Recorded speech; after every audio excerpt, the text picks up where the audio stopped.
What is a GPU, and how does it create billions of pixels every second? Hello, and welcome back to Gate and Kernel. A modern GPU may contain thousands of computing units. But how do those units work together to create a three-dimensional image, render a game frame, process video, or run an artificial intelligence model? In the previous video, we explained why CPUs and GPUs are built around different priorities. A CPU is designed for flexible control, complex decisions, and irregular work. A GPU is designed to process enormous numbers of similar calculations at the same time.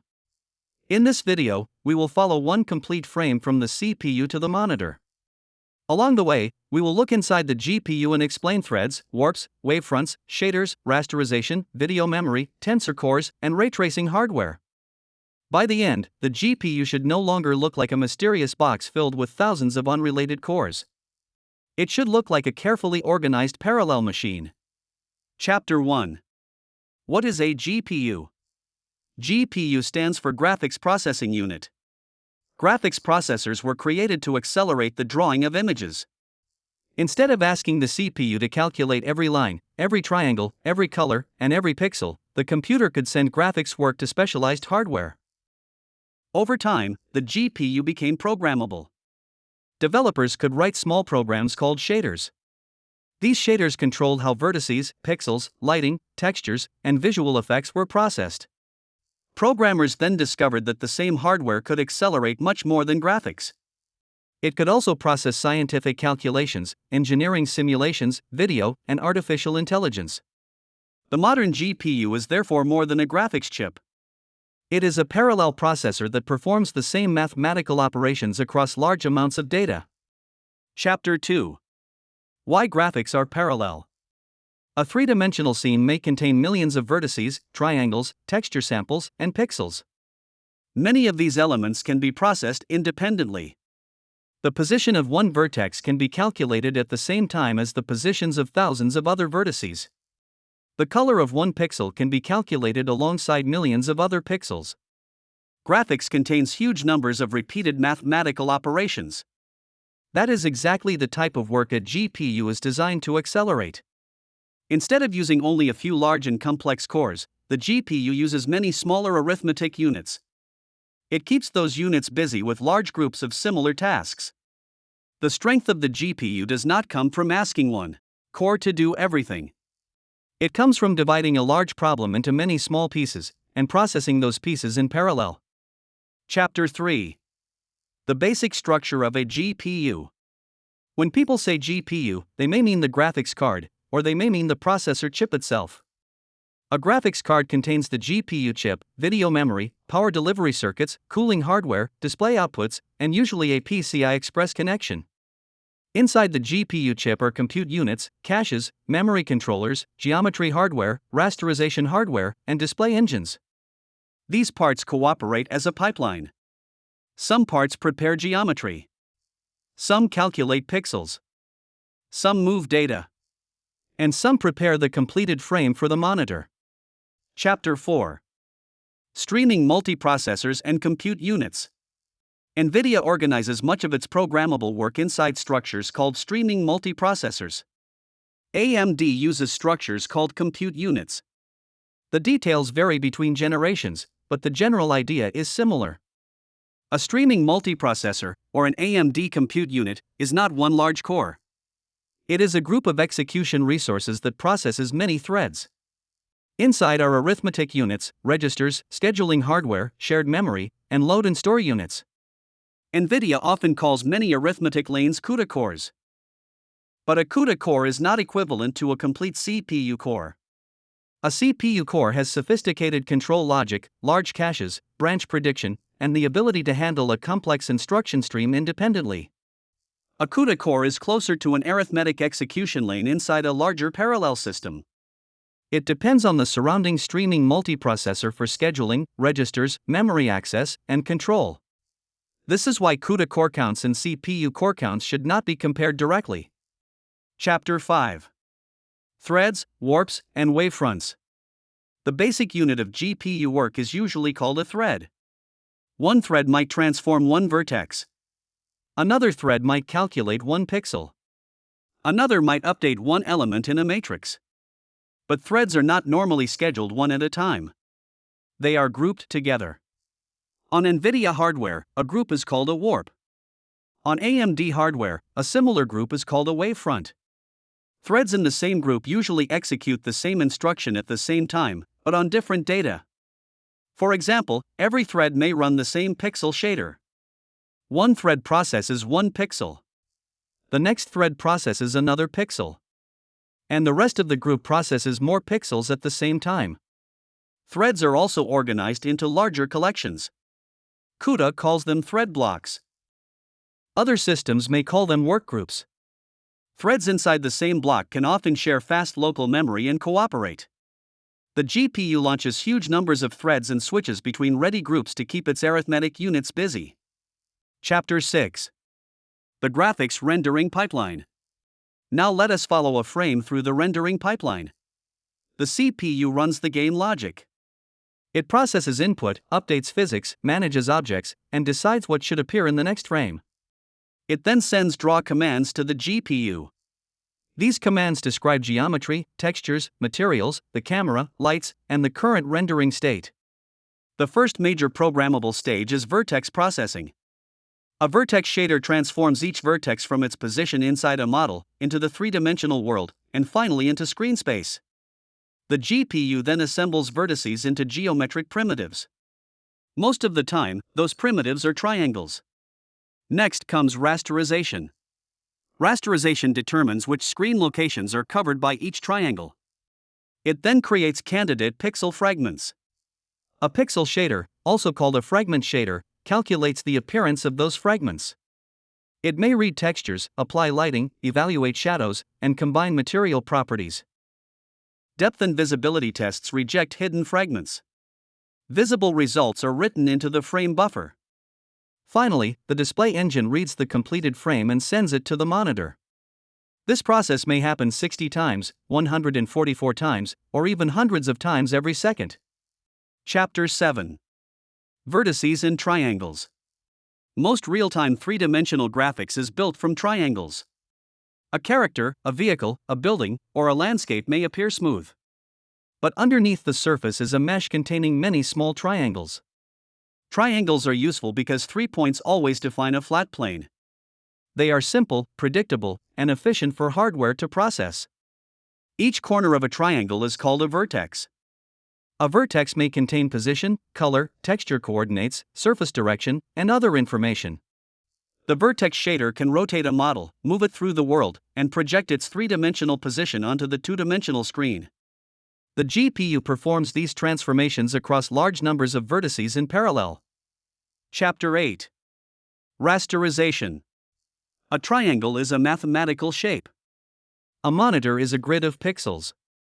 Rasterization converts the triangle into screen coverage. The rasterizer determines which pixel locations fall inside the triangle, or touch its edges. For every covered location, it creates a fragment. A fragment is only a candidate contribution to a pixel. It may later be hidden, discarded, blended, or rejected by a depth test. Rasterization also interpolates values across the triangle. If the vertices contain different texture coordinates, colors, or surface directions, the rasterizer calculates intermediate values for the fragments between them. The pixel shader then uses this information to calculate the appearance of the surface. Chapter 9. Shaders. Shaders are small programs that run on the GPU. A vertex shader processes vertices and transforms positions. A pixel shader processes fragments and calculates color, texture detail, lighting, and transparency. A compute shader is more general. It can process arrays, particles, image filters, simulations, physics, or artificial intelligence workloads. A very simple shader concept might work like this.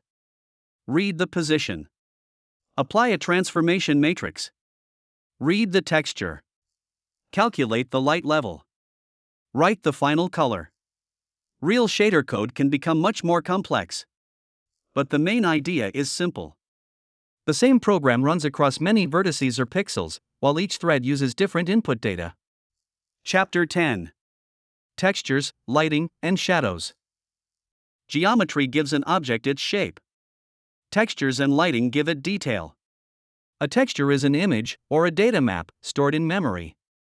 It can provide color, roughness, metallic properties, surface direction, transparency, and other information. Lighting calculations consider the direction of the light, the direction of the surface, the camera position, and the material. Shadows are often created with shadow maps. The scene is first rendered from the light's point of view. The resulting depth information helps determine whether a point on a surface is visible to the light. Reflections may use environment maps, screen space methods, ray tracing, or a combination of techniques. Transparency requires visible results to be blended, often in a carefully controlled order. All of these effects require enormous numbers of repeated calculations. That makes them well suited to GPU processing. Chapter 11. Video memory and memory bandwidth. A fast GPU is useless if it cannot receive data quickly enough. The chip constantly reads and writes textures, geometry, frame buffers, depth buffers, shader data, and intermediate results. This is why graphics cards use dedicated high-bandwidth memory. Many cards use GDDR memory. High-end accelerators may use HBM, which means high-bandwidth memory. Memory connects to the GPU through a wide bus. Memory speed and bus width together determine bandwidth. Bandwidth describes how much data can move every second. Modern workloads may require hundreds of gigabytes per second. Some high-end systems require more than 1 terabyte per second. Registers, shared memory, and caches keep frequently used data close to the arithmetic units. Their purpose is to reduce expensive trips to external memory. Chapter 12. How the GPU hides memory latency. High bandwidth does not eliminate latency. Requested data still takes time to arrive. A CPU often reduces this delay with large caches, speculation, and out-of-order execution. A GPU uses a different main strategy. It keeps many groups of threads ready. When one warp or wavefront waits for memory, the scheduler issues instructions from another ready group. The entire compute unit does not need to stop. It simply switches to other work. This is called latency hiding. A GPU program therefore launches far more threads than the number of physical arithmetic units. Those extra threads create a large pool of work that can cover delays. Chapter 13. Branch divergence. Parallel execution works best when threads in the same warp or wavefront follow the same instructions. Imagine a shader with an if statement. Pixels in bright areas follow one path. Pixels in dark areas follow another path. When both types are inside the same execution group, the GPU may process one path first, and the other path afterward. Threads that do not belong to the active path must wait. This is called branch divergence.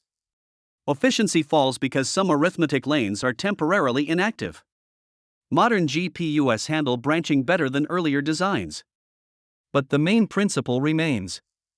Regular and predictable workloads are easier to process efficiently than workloads filled with complex decisions. Chapter 14. Compute shaders and general-purpose GPU computing. Once GPUs became programmable, developers started using them for more than graphics. The same hardware could accelerate scientific simulations, image recognition, fluid dynamics, financial models, and large numerical problems. Compute shaders made general parallel work possible inside graphics systems. Platforms such as CUDA, OpenCL, and Direct Compute made the GPU available as a general-purpose accelerator. The workload is divided among many threads. Each thread processes part of the data. Nearby threads may also cooperate through shared memory. The GPU works best when a problem contains a large amount of parallel work and relatively simple control flow. Chapter 15. Why GPUs are good at artificial intelligence. Modern artificial intelligence relies heavily on matrix multiplication.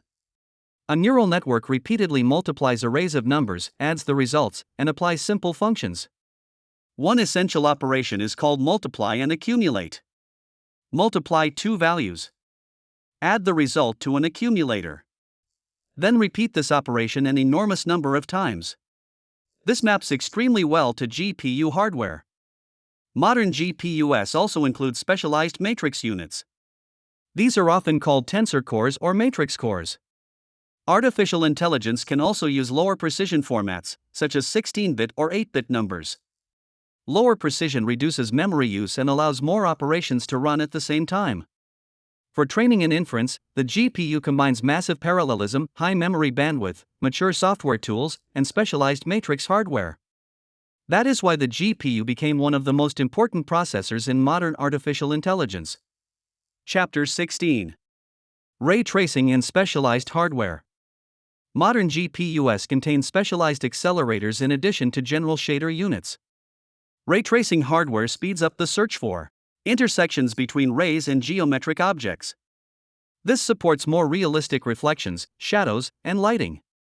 Tensor cores accelerate matrix operations and can support artificial intelligence image reconstruction.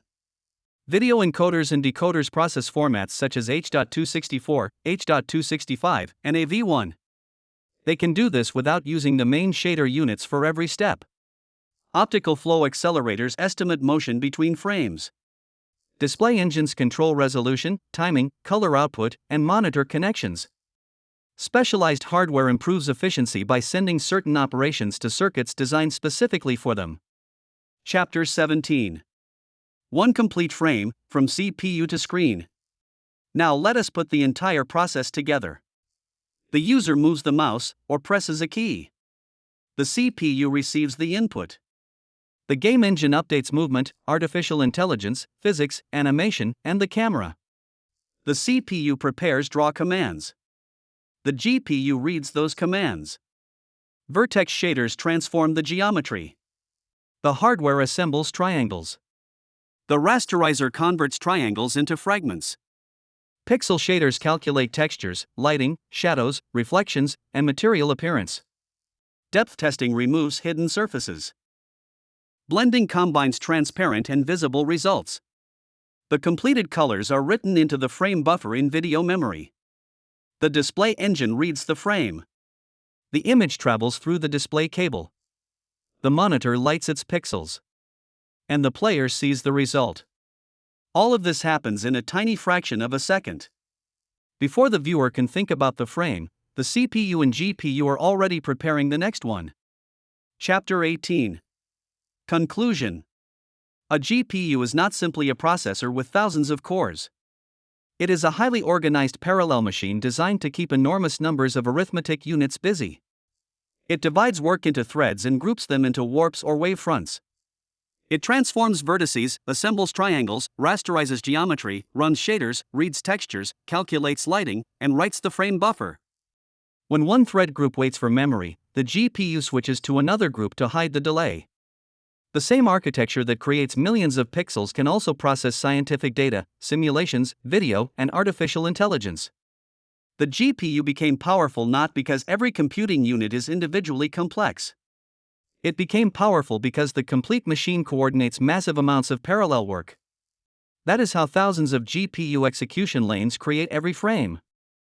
And that is why the GPU has become one of the most important processors in modern computing. This is Gate and Kernel. Thank you for watching. If this video helped you understand how a GPU works, please click the like button and subscribe to the channel. We will continue explaining computer hardware and low-level technology in clear, practical language. Thanks again for watching, and I will see you in the next video.